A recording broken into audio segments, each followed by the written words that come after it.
Alhamdulillahi Rabbil Alamin. Wa sallallahu wa sallama wa baraka ala qaidil hurril muhajjalin Sayyidina wa maulana Muhammadin wa ala alihi wa sahbihi wa tabi'in wa man tabi'ahum bi ihsanin ila yaumiddin. Subhanaka la ilma lana illa ma 'allamtana innaka antal alimul hakim. Subhanaka la fahma lana illa ma fahamtana innaka antal jawadul karim.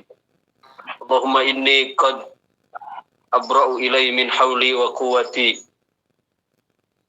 wa min ta'ati ila ta'atik wa a'udzu bika an aqula zura aw ausha fujura aw akuna bika maghrura. Tsumma amma ba'du. Bismillahirrahmanirrahim. Kita lanjutkan pembahasan al-hikam al-'athaiyah di Sidnal Imam Al-Arif Billah Sayyidi Ahmad Athaillah As-Sakandari radhiyallahu anhu wa ardhah. Pada pertemuan minggu yang lalu kita telah membahas hikam yang ke-128. Ma talaba laka syai'un mithlul ittirar wala asra'a bil mawahibi ilaika mithlud dillati wal iftiqar.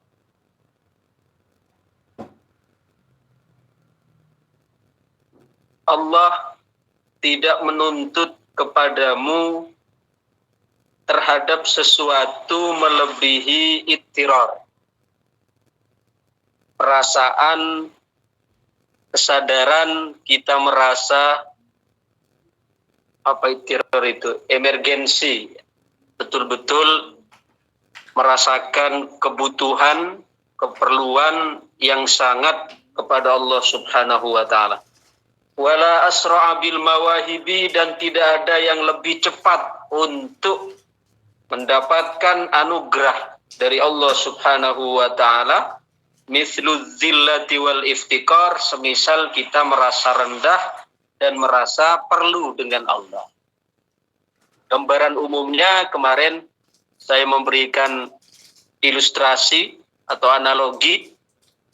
Kalau kita datang kepada seorang dokter, datang ke rumah sakit, maka kita harus ambil nomor antri.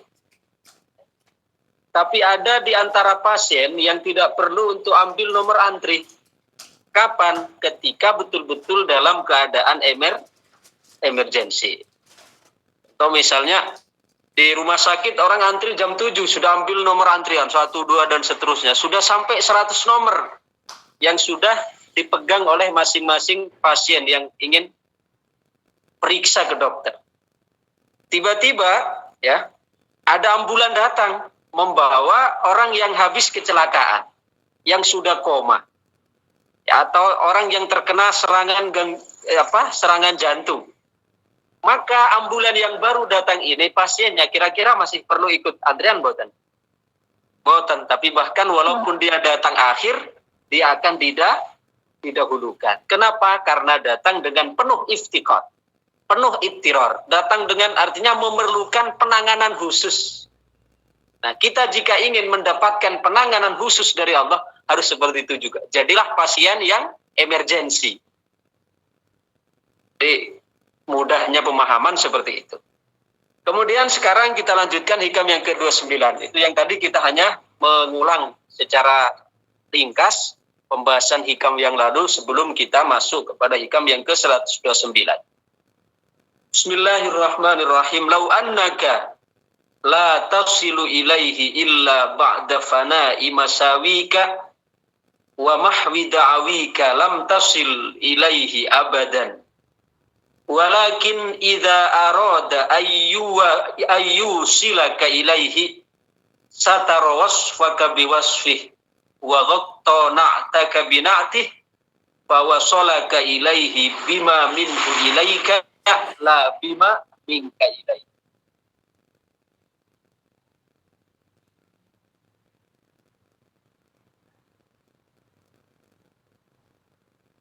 Lau annaka senajan setuhune sira la tasilu ora sampai sapa sira ilaihi maring Allah illa ba'da fana'i masawika angin sause sirnani piro-piro keawonan sira.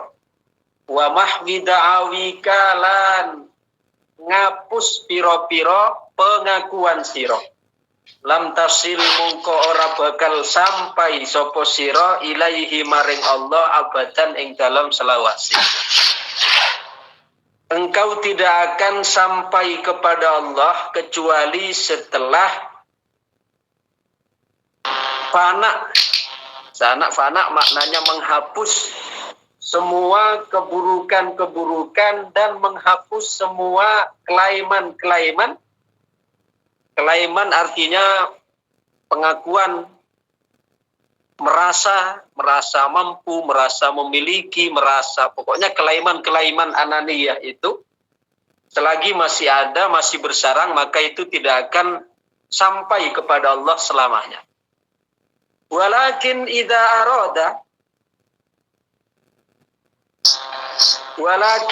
arada lan tetapi ni nalikane ngarepake sapa Allah ayu silaka ing yen to nyampeake sapa Allah ing sira ilaihi maring Allah satara mongko nutupi sapa Allah wasfaka ing sifat sira biwasfihi kelawan sifati Allah wa ghattalan nutupi naktaka ing wa ghattalan nutupi sapa Allah naktaka ing sifat sira binatihi kelawan sifati Allah fa wasalaka mongko nyampayake sapa Allah ing sira ilaihi maring Allah bima kelawan barang atau bima kelawan sifat minhu saking Allah ilaika maring sira la bima ora kelawan sifat mingka saking sira ilaihi maring Allah. Ya.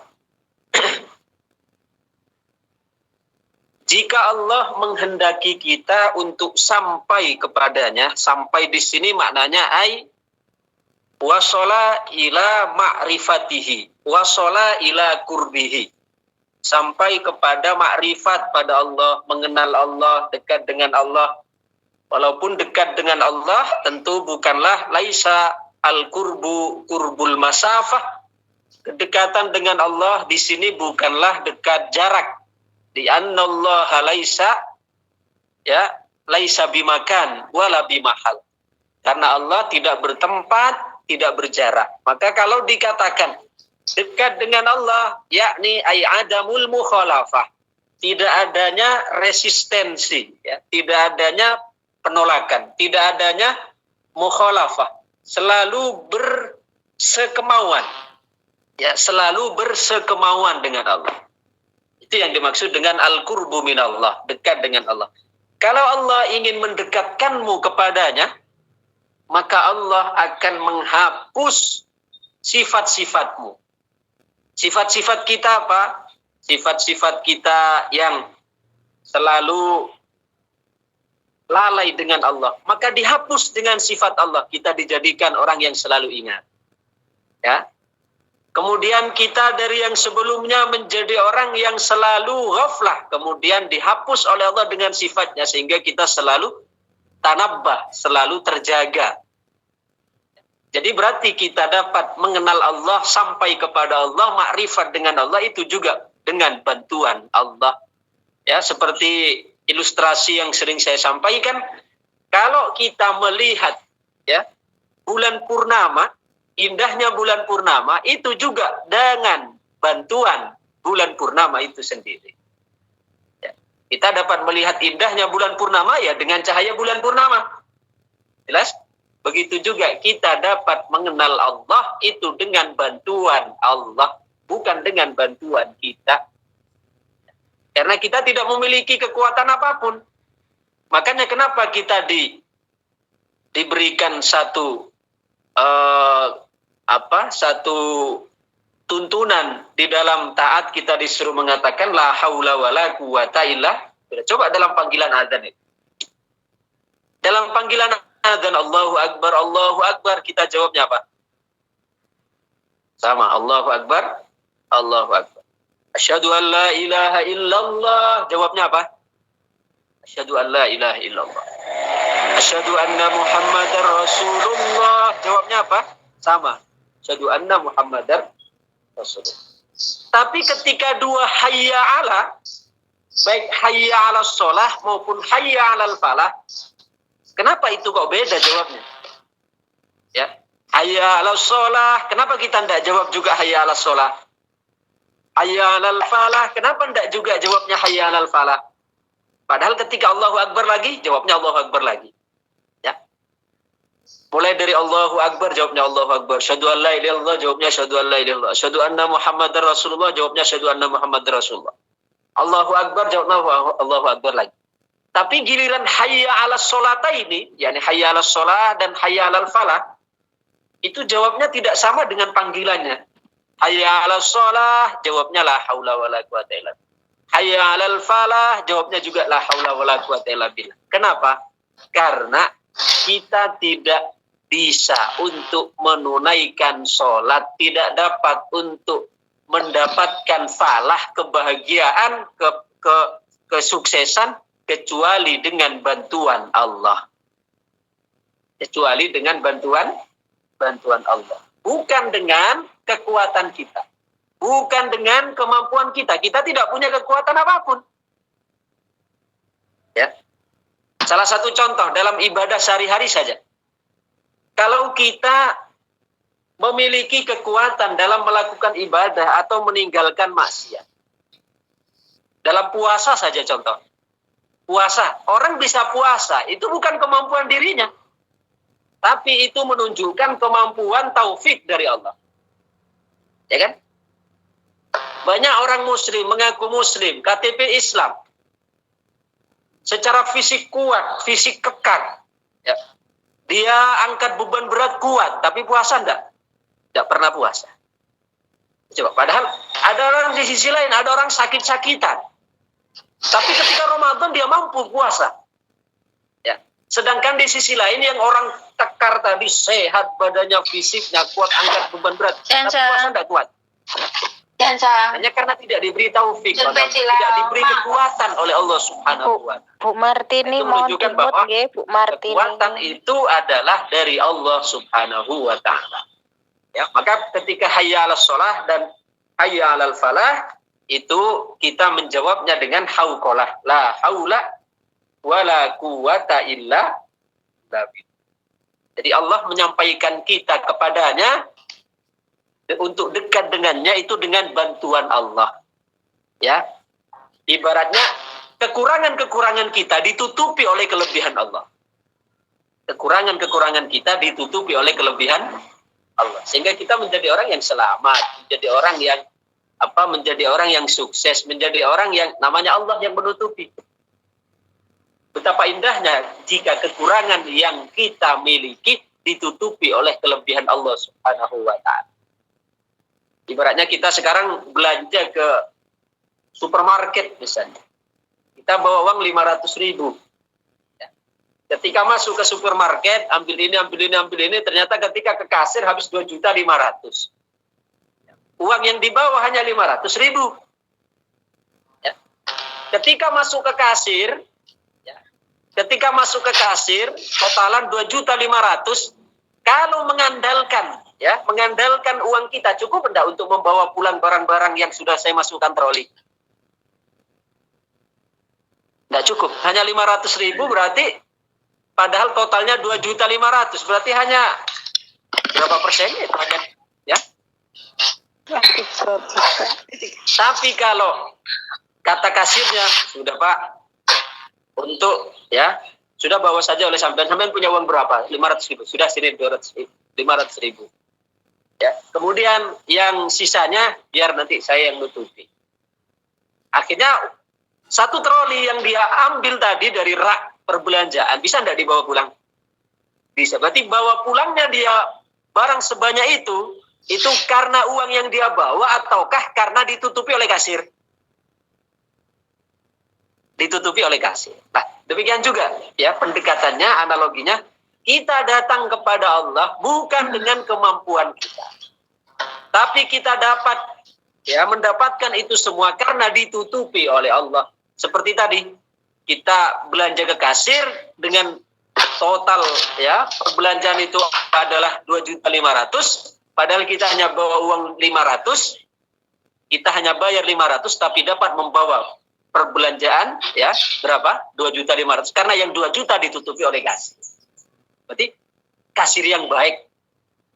Begitu juga Allah Subhanahu wa taala. Kita dapat sampai kepada Allah itu karena ditutupi oleh Allah, bukan karena kemampuan kita. Kemudian kita lanjutkan yang ke-130. Laula jamilu satrihi lam yakun amalun ahlan lil qabul. Laula jamilu satrihi, senajan ora krono baguse penutupan Allah. Kalau bukan karena indahnya penutupan Allah, Allah menutupi kita. Lam yakun amalun, lam yakun ora ono opo amalun, amal iku ahlan layak lil qabuli mareng ditompo. Seandainya bukan karena keindahan sifat saternya Allah, seandainya bukan karena sifat ya, bukan karena ditalangi oleh Allah, dan gampangannya, maka tidak ada dari amal kita yang layak untuk diterima. Allah ya. Kalau bukan karena baiknya sifat penutupan Allah, artinya Allah menalangi kita, maka niscaya tidak ada satu amal pun yang layak untuk diterima. Berarti sebenarnya yang menjadikan amal kita layak diterima itu karena satar dari Allah, itu karena penutupan Allah, itu karena ditalangi Allah gampangnya. Allah yang menalangi kita. Ya, karena kalau melihat amal kita, coba amal kita apa? Ya, apa yang bisa kita andalkan dari amal ini? Sholat masih banyakan melamunnya. Okay? Padahal dalam 24 jam hanya 5 waktu. Taruhlah 5 menitan. Dalam 24 jam 5 menitan. 5 kali 5 baru 25 menit. Ya. Yang selebihnya 23 jam, sekian menit. Digunakan untuk apa? Itu pun yang 25 menit, 5 menit sholat. Itu pun pikiran masih kemana-mana. Saya coba. Kalau mengandalkan amal, mengandalkan sholat kita yang 5 waktu, itu pun masih penuh dengan kekurangan. Okay? Masih penuh dengan kekurangan, masih penuh dengan kecacatan, ya, penuh dengan ya berbagai kesalahan. Dalam 24 jam hanya 5 waktu. 5 waktu 5 menitan baru 25 menit. Itu pun 25 menit per 5 menit. Ingatnya kita hanya berapa menit dalam 5 menit itu. Waktu takbir masih bisa fokus. Ruku, ambiar sudah. Sujud, tambah lagi. Coba. Yang menjadikan diterima bukan karena itu, tapi karena jamili sitrihi. Karena indahnya penutupan Allah. Allah yang mengatral kita. Allah yang menalangi kita. Kata Allah, sudahlah, inilah batas kemampuan hambaku, biarpun dia masih lebih banyak melamunnya dalam sholat, tapi aku tambah. Sehingga dapat diterima. Berarti diterimanya amal seorang hamba itu karena jamilu sitrihi. Karena indahnya penutupan Allah. Karena Allah tambali. Ya. Sama dengan kita ini. Fisik kita. Ya. Fisik kita ini orang memandang indah. Itu karena tertutup. Ya. Tertutup dalam arti apa? Coba sekarang, andaikan fisik kita, tubuh kita, oleh Allah dibuka, tidak ditutup dengan kulit. Ada enggak orang berani dekat-dekat dengan kita? Enggak. Dagingnya kelihatan, rusuknya kelihatan, ususnya kelihatan, ya, jantungnya kelihatan. Ada enggak orang yang mau dekat-dekat dengan kita? Semua orang akan lari. Karena itu adalah tengkorak berjalan berat. Tapi karena Allah memiliki sifat satar, ditutup oleh Allah. Padahal di dalam diri kita ini, kemana-mana kita adalah wisi berjalan. Ya toh? Kita kemana-mana ini wisi berjalan. Di dalamnya ada kencing, di dalamnya ada kotoran, di dalamnya ada darah. Nah, coba. Tapi oleh Allah disatar, ditutup oleh Allah. Air kencingnya, air seninya tidak kelihatan, kotorannya tidak kelihatan, darahnya tidak kelihatan, ditutup oleh Allah sehingga kita di hadapan manusia kelihatan sempurna, kelihatan perfect. Padahal yang perfect itu bukan kita, tapi Allah yang menutup fisik kita dari kotoran-kotoran tersebut.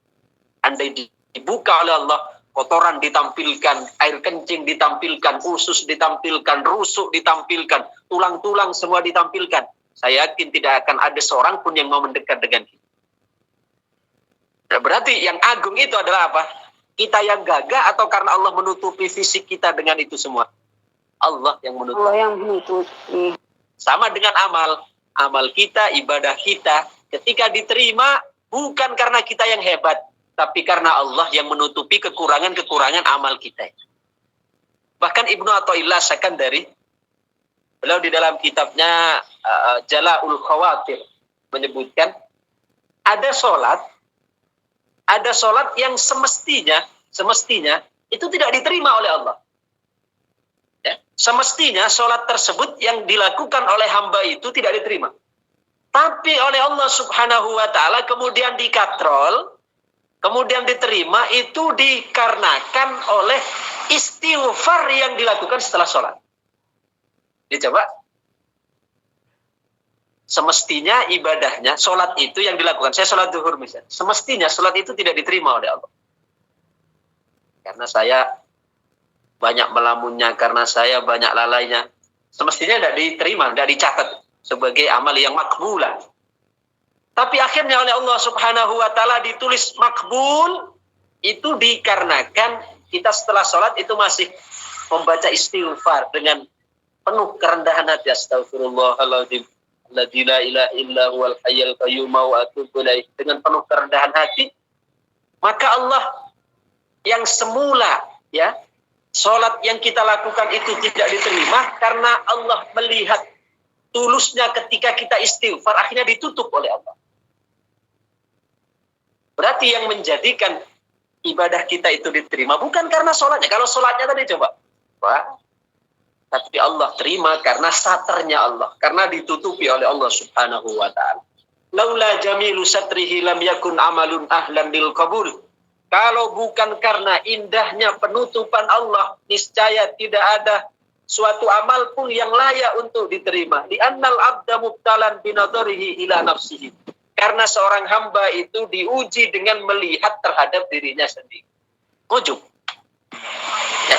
Karena manusia, seorang hamba itu diuji melihat dirinya. Sholat, saya sholat. Zakat, saya zakat. Haji, saya haji. Puasa, saya puasa. Coba, yang disaksikan itu dirinya. Bukan menyaksikan sholat, saya diberikan kekuatan untuk sholat oleh Allah. Zakat, saya diberikan kekuatan untuk zakat oleh Allah. Haji, saya diberikan kekuatan untuk haji oleh Allah. Yang disaksikan adalah dirinya saja.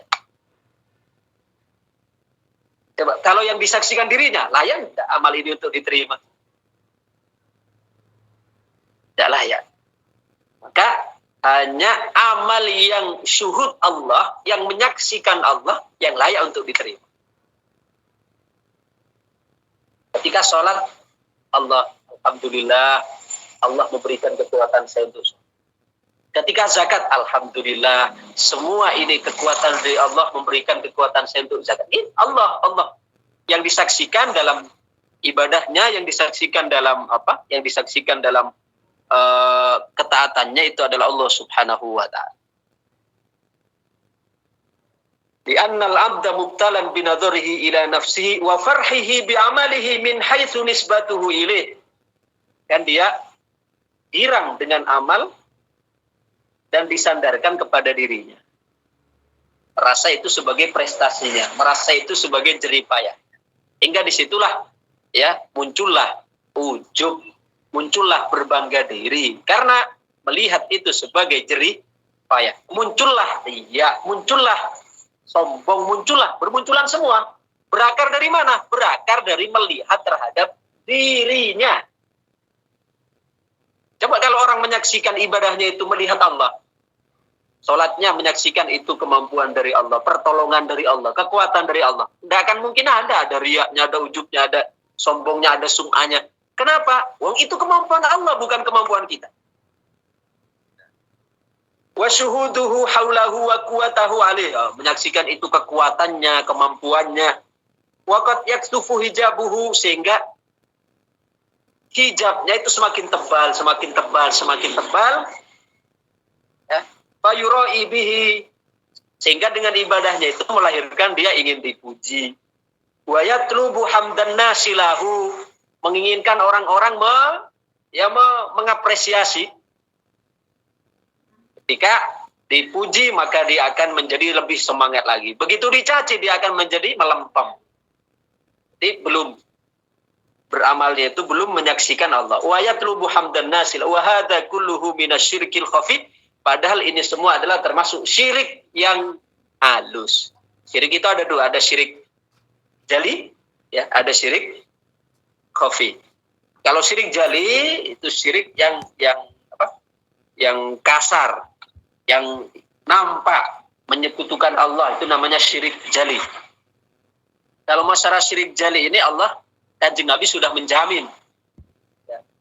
Kanjeng Nabi sudah tidak mengkhawatirkan umat beliau akan terjatuh kepada syirik jali.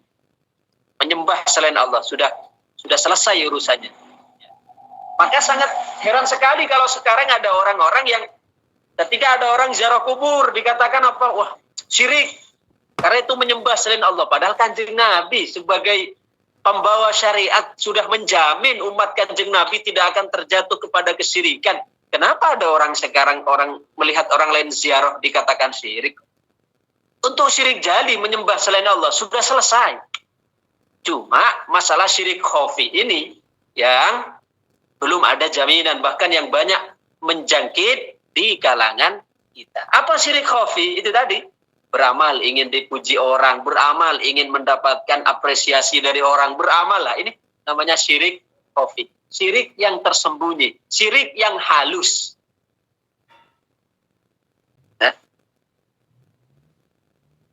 Wal ikhlasu wa hadza kulluhu minasyirkil khafi, dan ini semua adalah termasuk syirik yang halus, al-qadhi fil ikhlas, yang menggerogoti keikhlasan. Wal ikhlasu syartun fi qabulil amal, sedangkan keikhlasan itu adalah merupakan syarat diterimanya amal. Wa hina idzin fayakunu i'timadul murid fi wusulihi ala fatillahi wa karami, sehingga dengan demikian seorang hamba itu diharapkan dia hanya bersandar kepada anugerah dan kemuliaan Allah. Bukan bersandar dengan amalnya. Jadi kita jangan bersandar dengan apapun, walaupun dengan amal. Tapi bukan berarti tidak beramal. Beramal tapi tidak bersandar pada. Beramal tapi tidak bersandar pada. La ala ijtihadihi, juga tidak bersandar kepada usahanya. Tidak bersandar dengan usaha. Adapun beramal, usaha itu merupakan bentuk asbab, mengambil sebab. Tapi untuk i'timadul qalbi, kebersandaran hati ini hanya kepada Allah. Walau qala laula fadluhu lakana aula. Ini adalah kitab yang ke-130. Kita tambah satu lagi. Anta ila hilmihi idza ata'tah ahwaju minka ila hilmihi idza asaitah. Di waktunya sudah habis, kita sampaikan di sini dulu. Mudah-mudahan jadi tambahan ilmu yang manfaat, barokah fid dini wad dunya wal akhirah. Amin amin ya rabbal alamin. Allahumma fa'na bima 'allamtana wa 'allimna ma yanfa'una wa zidna ilma, rabbana atina min ladunka rahmatan wa hab lana min amrina rasyada. Allahumma tahhil ayunana bin nadrati ila talatil bariyah. Amin. Warzuqna ru'yatahu yang katan wa manaman halal wa ma'alam wa alamin sana bil akhirati hasanatan wa qina adzabannar. Wa sallallahu ala sayyidina maulana Muhammad wa ala alihi wasallam. Subhana rabbika rabbil izzati amma yasifun wa salamun alal mursalin walhamdulillahi rabbil alamin. Al-Fatihah. أعوذ بالله من الشيطان الرجيم بسم الله الرحمن الرحيم الحمد لله رب الذين أنعمت عليهم غير المغضوب عليهم إياك نعبد وإياك نستعين